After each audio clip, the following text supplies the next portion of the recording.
लीजिएगा इस व्रत शिव महापुराण कथा को कि व्रत बहुत बड़ा व्रत, तो उसको छोटा करने का भी तो तरीका शास्त्रों में कहा गया। गुरुजी, हरतालिका तीज का व्रत इतना भारी होता है, करवा चौथ का व्रत इतना भारी होता है, तीज का व्रत इतना भारी होता है कि हम कुछ भी नहीं खाते, यहाँ तक कि मुख में जल भी आता है ना तो उसको भी हम निगल नहीं सकते।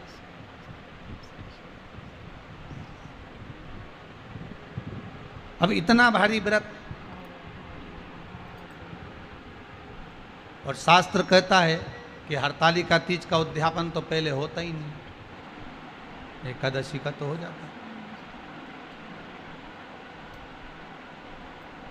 और यहाँ तो हरतालिका तीज का, अब एकादशी का तो आप 26 एकादशी जब आपकी पूरी हो जाए, 3 वर्ष बाद अधिक मास आ जाए, 26 पूरी एकादशी का व्रत करो, तुम 11 पे करो, तुम्हारी मर्जी पड़े। 26 एकादशी पर जब व्रत करोगे तो ये आपके ऊपर है, 26 पर करो।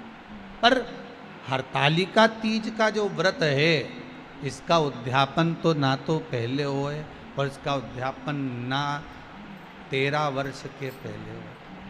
इसका उद्यापन तो जब तक कन्या हो, चाहे स्त्री हो, चाहे नारी हो, चाहे पुरुष हो, हरतालिका तीज का अगर उसको उद्यापन करना है तो 13 वर्ष तक तो आपको व्रत करना ही पड़ेगा, उसके बाद ही इसका उद्यापन है।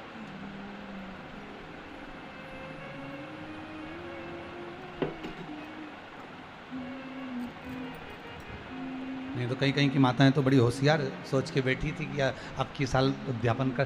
13 वर्ष अगर आपके हो गए व्रत करते करते हरतालिका तीज का, हरतालिका तीज जानते हो ना?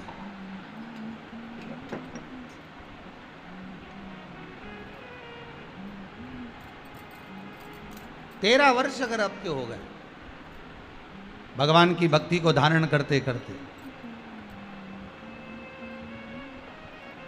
13 वर्ष अगर आपके हो गए हैं भगवती स्मरण करते करते,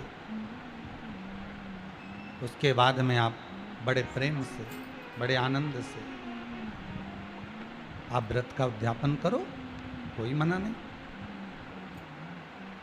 पर यदि आप उद्यापन कर रहे हो और आपका मन है कि मुझे उद्यापन करना ही है, तो 13 वर्ष तक जिस भाव से आप भगवान का व्रत कर रहे हो, साधना कर रहे हो, स्मरण कर रहे हो, उसी भाव से आप उसको करें।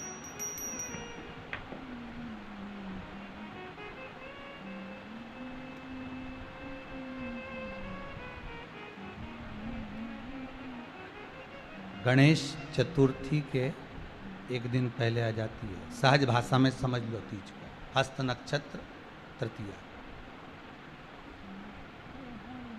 उसमें सबसे ज़्यादा जरूरी है हरतालिका तीज का पूजन अगर आप कर रहे हो, और हरतालिका तीज का अगर आप स्मरण कर रहे हो, तो उसमें सबसे ज़्यादा अगर कोई जरूरी है तो शंकर भगवान जहाँ विराजमान होते हैं उनके ऊपर उनकी 5 कन्याओं का होना जरूरी है। मतलब ऊपर फुलेरा बंधना जरूरी। फुलेरा का मतलब जानते हो? एक जैसे शंकर भगवान नीचे विराजमान है और ऊपर जो जलाधारी बनती है ना, तो जलाधारी की जगह पर शंकर भगवान की हरतालिका तीज के दिन जब नारियां पूजन करती हैं, माताएं पूजन करती हैं, कन्याएं पूजन करती हैं, तो उस पर जलाधारी की जगह फुलेरा बनता है। मतलब फूल की मालाएं उसमें लटका दी जाती है। अब कितनी माला लटकाना चाहिए? प्रयास करना चाहिए कम से कम 5 माला उसमें होना जरूरी है, और 5 से ज़्यादा भी लटकाओगे चलेगा, पर 5 से कम नहीं होना चाहिए फुलेरा। 5 कौन कौन है ये? जया, विषहरा, सामरीवारी, दौतली, देव। शंकर भगवान की 5 बेटी है। इससे अधिक अगर आप लटका रहे हो तो शंकर भगवान की और भी बेटियों का व्याख्यान है। मनसा है, अशोक सुंदरी है, ये शंकर भगवान की पुत्रियां। नर्मदा जी का स्मरण आ जाता है, नर्मदा है। तो ऐसा बेटियों का तो आप ज़्यादा लटकाओगे चले जाएगा, पर कम नहीं। जैसे हरतालिका तीज का जो उद्यापन होता है, उद्यापन में एक सबसे मुख्य चीज़ क्या होती है कि जो भी आप वस्तु दान दे रहे हैं, जो भी आप वस्तु समर्पित कर रहे हैं, हरतालिका तीज के उद्यापन में जो भी सामग्री आप दे रहे हैं वो 5 होना चाहिए। जैसे फुलेरा का वर्णन किया कि फुलेरा 5 माला से ज़्यादा होगा चलेगा, पर 5 से